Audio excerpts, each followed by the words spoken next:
안녕하십니까. 책일남의 윤상일입니다. 여러분, 우리가 하나님을 어떻게 알 수 있습니까? 그것은 하나님께서 자기를 보여주신 그 계시가 있기 때문에 우리가 하나님을 알 수 있는 거죠. 성경을 통해서 우리에게 보여주신 하나님의 모습을 보고 우리가 하나님을 믿습니다. 우리에게 보여주신 그 하나님의 모습 중에 하나는 하나님께서는 포기하지 않으시는 분이시다라는 겁니다. 끊임없이 자기를 계시하시고 또 자기 백성이 다른 길로 갈 때 하나님의 사람을 보내서 그들에게 또 말씀하시고 오래 참으시고 때로는 하나님 화가 나서 때리기도 하시지만 또 마음이 아파서 싸매주시기도 하시고 참고 또 기다리고 또 자신을 끊임없이 계시하고 알려주시는 분이시죠. 우리가 성경을 읽을 때 또한 이 성경이 하나님에 대해서만 나오는 것이 아니라 하나님과 백성의 이야기이기 때문에 우리가 이 백성들의 모습을 보면서 고집스러운 이 백성들, 이들이 어찌 이렇게 하나님을 믿지 않는가?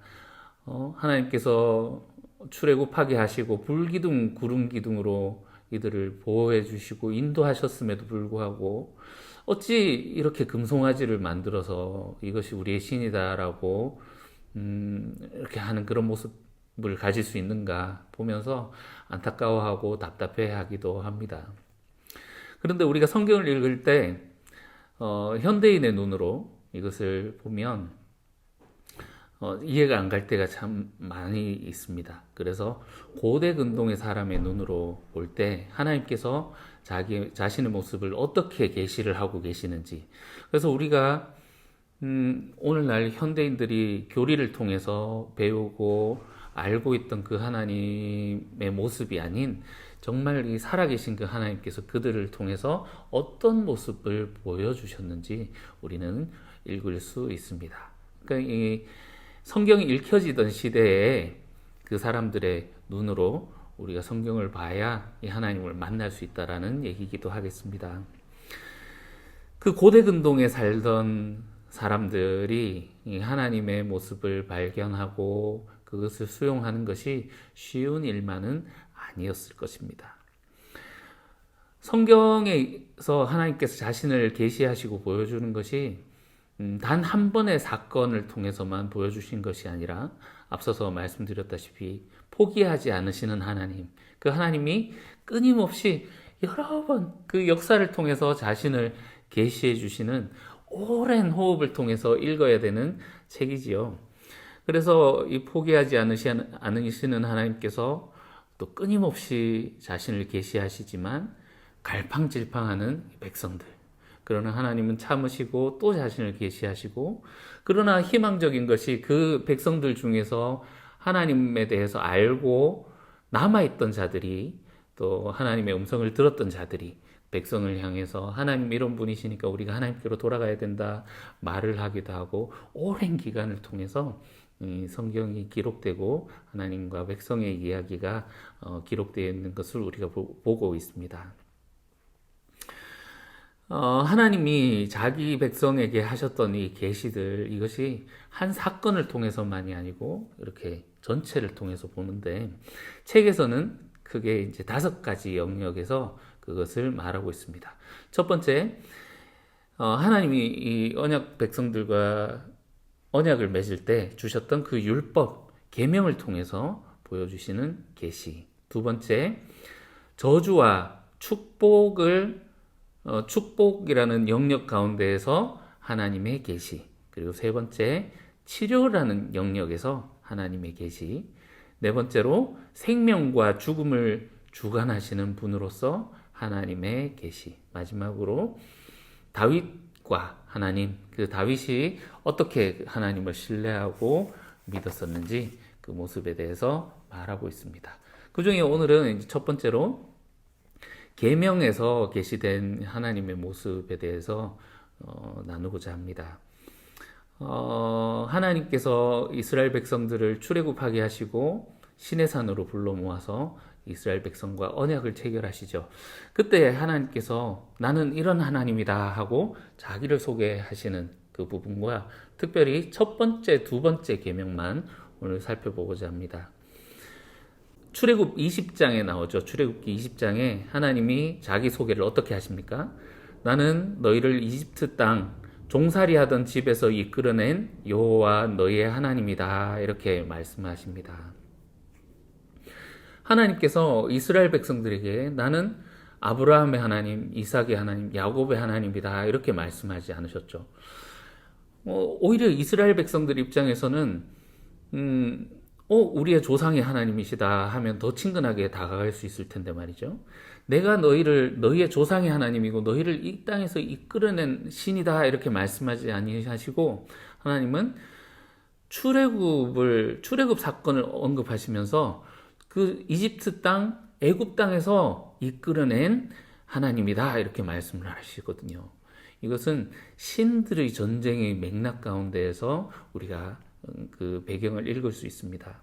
왜냐하면 출애굽 사건 때 하나님께서 모세를 보내셔서 이스라엘 백성들을 애굽 땅에서 불러내실 때 파라오가 굉장히 마음이 완고해서 그것을 거절하고 했었죠. 그때 하나님께서 모세를 보내셔서 10가지 놀라운 재앙을 보내셨는데 마지막 재앙에 이런 말씀을 하십니다. 그 밤에 사람들과 짐승들을 막론하고 처음 난 것들을 내가 다 죽일 것이다. 그리고 이게 중요한 부분이 있죠. 이집트의 모든 신들을 심판할 것이다. 이렇게 말씀하십니다. 그러니까 하나님께서 이스라엘 백성을 출애굽하게 하신 것이 단지 그 백성을 이끌어냈다. 내가 너희 하나님이다. 그냥 이것만을 보여주시는 것이 아니라 이집트의 모든 신들을 심판하신 하나님이다라는 것을 지금 이 백성과 언약을 맺고 있는 그 자리에서 그 출애굽 사건을 언급하시면서 내가 바로 그 이집트의 모든 신들을 심판한 그 하나님이다라는 것을 백성들에게 말씀하고 계시는 것입니다. 그러니 그때 이제 그 출애굽했던 백성들은 아마 오랫동안 이집트 땅에서 살면서 이집트 땅에 얼마나 많은 신들을 섬겨왔습니까? 그 만신전 가운데 있는 신들, 태양신부터 뭐 달의 신, 밤의 신, 낮의 신, 뭐 여러 신들이 있는 그 신전을 떠올리면서 하나님은 그들 중에 하나가 아니시고 오히려 그들을 심판하신 분이시구나. 그들보다 월등히 크신 분이시구나라는 것을 떠올렸을 것입니다. 첫 번째 계명으로 가보면 하나님께서 말씀하십니다. 너희는 내 앞에서 다른 신들을 섬기지 못한다. 여러분, 여기에는 우리 현대인의 눈으로 감지하지 못하는 그런 요소들이 있습니다. 이것이 당시에 이 하나님과 언약을 맺는 백성의 당사자들에게는 어마어마한 결단을 요구하는 그런 믿음을 요구하는 계명이었을 것입니다. 왜냐하면 고대 근동 사람들은 많은 신들을 섬겼거든요. 다다익선 그 많은 신을 섬기면 섬길수록 그들에게 유익했습니다. 왜냐하면 신들이 한계가 있다라고 여겼거든요. 지난주에 제가 나누었던 것처럼 신들이 가지고 있는 한계점, 그들은 특정 영역, 특정 지역, 특정 민족에게만 힘을 쓸 수 있고 그 땅의 경계를 넘어갈 때 또는 자기의 주특기를 넘어갈 때 그 신들은 힘을 쓰지 못한다라는 것을 보았습니다. 이 고대 근동 사람들에게는 이 신들에 대한 그 상식이랄까요? 그들이 가지고 있는 신관이 이 신들은 한계가 있기 때문에 여러 신들을 섬겨야 그 자기들이 보호를 받을 수 있고 그 신들의 도움을 구할 수 있는 거죠. 그래서 이 고대 근동의 세계관 속에서는 아까 언급했던 것처럼 특히나 이제 이집트에서 뭐 태양신, 달의 신, 어둠의 신, 빛의 신, 천국의 신, 지옥의 신, 뭐 흙의 신, 나무의 신, 돌의 신 여러 신들을 두고 섬겨왔단 말이죠. 그런 문화 가운데 있는 사람들입니다. 마치 우리나라 사람들이 예전에 집만 해도 뭐 성주신, 뭐 삼신, 측신 영역마다 신을 두고 섬겼던 것처럼 말이죠. 오늘 이 하나님께서 너희는 내 앞에서 다른 신을 섬기지 못한다라고 하는 이 첫 번째 계명을 통해서 말씀하시는 것은 하나님의 특성, 하나님이 이런 분이다라는 것을 보여주시는 것이 나 혼자, 나 한 분, 나 하나님이 온 우주 만물을 주관하고 삼라만상을 다스리며 인간의 생사화복을 다스리는 신이다, 다스리는 하나님이다라는 것을 백성들에게 말씀하고 계시는 것입니다. 백성들이 하나님의 능력을 경험했어요. 출애굽하기 전에 10가지 놀라운 재앙도 보았고 구름기둥, 불기둥으로 그들을 인도하시는 것도 보았고 때에 따라 돕는 은혜들을 경험했습니다. 그래서 그들이 하나님을 믿습니다, 받아들였다고 쳐도, 그래서 이 하나님을 믿지만 이 하나님이 정말 그들이 가지고 있는 사고 속에서는 어디에 머무르셔야 되는데 이 지역 밖에서는 힘을 쓸 수 있을까? 특히 이제 이스라엘 사람들은 이집트에서는 하나님이 이집트 신들을 심판하시고 이겼다고 쳐도 이제 그들이 가야 할 땅에 있는 그 신들과 과연 하나님께서 싸워서 이길 수 있을까? 우리에게 승리를 주실 수 있을까라는 그런 그 하나님을 믿는 데 있어서 어떤 그런 리스크가 그들에게 있는 것이죠. 그래서 한 분 하나님을 믿는다라는 것은 당시 사람들에게는 있을 수 없는 개념입니다. 엄청난 믿음과 결단을 요구하는 계명이었다라는 것이죠. 두 번째 계명으로 넘어서면 또 여기서도 그런 특징이 잘 드러납니다. 두 번째 계명이 나에 대한 형상을 새기지 마라. 어떤 형상도 새기지 말라는 것이죠. 형상을 새기지 말라라는 것은 이 형상으로 새겨진 다른 이방신을 섬기지 말라라는 그런 의미도 있겠습니다만, 형상을 새겨서 하나님을 섬기는 것에 대한 그 예배에 대한 그 하나님을 섬기는 방식에 대해서 그것을 금지하는 그런 의미가 있겠습니다. 여러분, 사람이 형상을 새기는 이유가 무엇입니까? 감당하기 어렵고 너무나도 힘든 일을 겪어보셨을 거라고 생각이 듭니다. 그때 여러분 하나님께 기도할 때 마음이 어떠셨습니까? 주님 하고 부르짖지만 혹시 불안해 본 적은 없으십니까? 과연 하나님이 어디 계시는가? 지금 내 기도를 듣고 계시는가? 주님 어디 계십니까? 그 임재범의 고해라는 노래에 이런 가사가 있거든요. 어디에 있나요? 제 얘기 정말 들리시나요? 하면서 부르짖는 그 한 남자의 그 절규를 들을 수 있는데, 그 임재범이 그렇게 얘기를 하더라고요. 이것이 절대자를 염두에 두고 정말 기도하는 마음으로 이 가사를 썼다라고 얘기를 하더라고요. 어디에 있나요? 제 얘기 들리시나요? 우리는 하나님께서 무소부재하시다는 사실을 알고 있지만 그럼에도 불구하고 불안했단 말이죠. 그런데 하물며 고대 사람들, 그 신상을 새겨 놓을 수밖에 없는 그들의 입장을 생각해 보면 신이 어디에 있는지, 내 기도를, 나의 부르짖음을 지금 이 신이 듣고 있는지 불안하기 때문에, 그렇기 때문에 이 형상을 만들어 놓고 이 신이 여기에 머무실 수 있도록 그 형상을 싹 만들어 놓고 인간이 만들었다라는 어떤 그런 그런 흔적들을 의식을 통해서 싹 제거를 해 놓은 다음에 신이 여기 계시다라면, 신이 여기 계시니까 이 신 앞에서 우리가 가서 기도할 때 얼마나 이 불안감이 해소가 되겠습니까?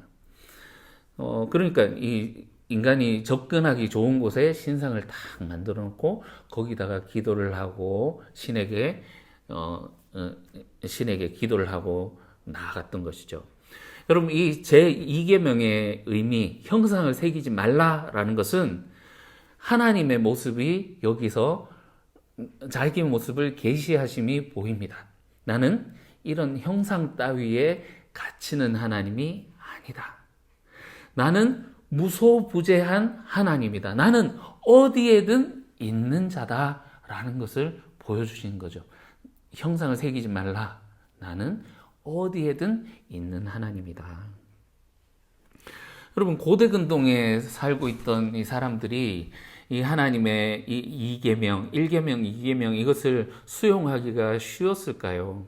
절대 그렇지 않았을 겁니다. 하나님이 그들과 언약을 맺기 위해서 모세를 산 위로 부르시죠. 잠깐 모세가 없는 사이에 백성들은 불안해합니다. 그리고 아론의 멱살을 쥐고 신을 우리에게 만들어내라 그러면서 금송아지를 만들어내고 거기서 이 금송아지를 만들어내고 이게 하나님이 우리를 인도해내신 하나님이다라고 섬기는데 금송아지를 섬긴 게 아니라 금송아지 신상을 만들어 놓고 하나님이 여기에 임하신다라고 섬긴 거죠. 그러니까 그 무소부재하신 그 하나님의 특성, 계시에서 보여주신 그 하나님의 그 특성을 믿지 못한 겁니다. 그리고 노뱀 사건 아시죠? 하나님께서 이스라엘 백성들이 불순종했을 때 불뱀을 보내서 그것에 물려서 막 죽고 있을 때 모세가 장대에다가 노뱀을 만들어서 쫙 지켜들고 하나님이 이것을 보면 보는 자는 낫게 해주신다고 하셨다. 그래서 그 노뱀을 만들지 않습니까? 그런데 그 후에 어떤 일이 일어납니까? 노뱀을 섬기는 자들이 나타난다라는 거죠. 이것도 마찬가지로 불안하기 때문에. 그래서 우리에게 가까운 신상을 두고 하나님이 여기 계신다라고 그것을 섬기는 거죠. 이것이 비단 출애굽 시대에만 있었던 것이 아니라 다윗 시대에도 블레셋과 전투에서 언약궤가 올 때, 야, 하나님이 우리와 함께 하신다라고 그 언약궤를 하나님처럼 섬기고 있는 그런 모습들도 우리가 볼 수 있습니다. 끊임없는 이 이스라엘 백성들의 불안, 그것을 형상을 새겨서 가까운 곳에 두고 하나님을 섬기려고 하는 그 모습들을 우리가 볼 수 있죠. 이스라엘 백성들이 늘 하나님께 시험하는 것이 하나님이 우리와 함께 하신가 아닌가 이걸 두고 늘 시험합니다. 왜냐하면 하나님은 형상을 두고 섬기지 말라고 하셨고 이것이 보이지 않으니까 불안한 거죠. 그러나 하나님의 특징은 하나님이 우리에게 계시해 주신 하나님의 특징은 무소부재, 어디에든 계신다.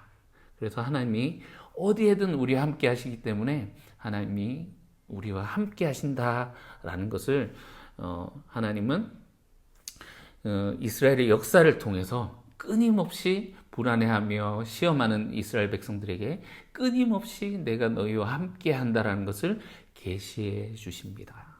정리해 보겠습니다.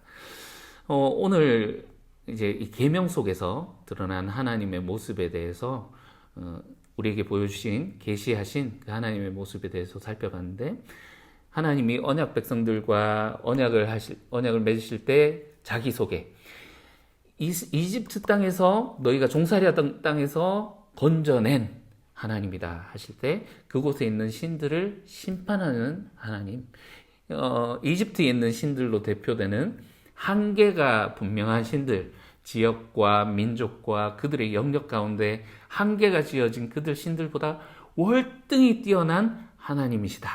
그리고 첫 번째 계명을 통해서 보여주신 나 외에 다른 신을 섬기지 말라 하는 여기에서 계시하신 것이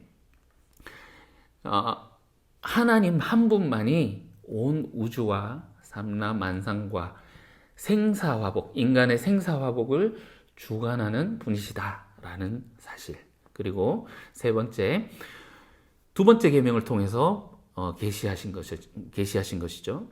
나를 어떤 형상을 통해서 섬기지 말라라고 하는 것이 하나님은 무소부재하신 분이시다. 형상에 갇힌 분이 아니라 어디에나 계실 수 있는 분이시다. 라는 것을 우리에게 보여주셨고 이것을 통해서 우리가 계시하신 이 하나님의 모습을 명확히 볼 수 있었습니다. 하나님의 계시는 계속됩니다. 다음 주에 또 이스라엘 백성에게 계시해 주신 그 하나님의 모습을 만나보도록 하겠습니다. 오늘은 여기까지 하겠습니다. 감사합니다.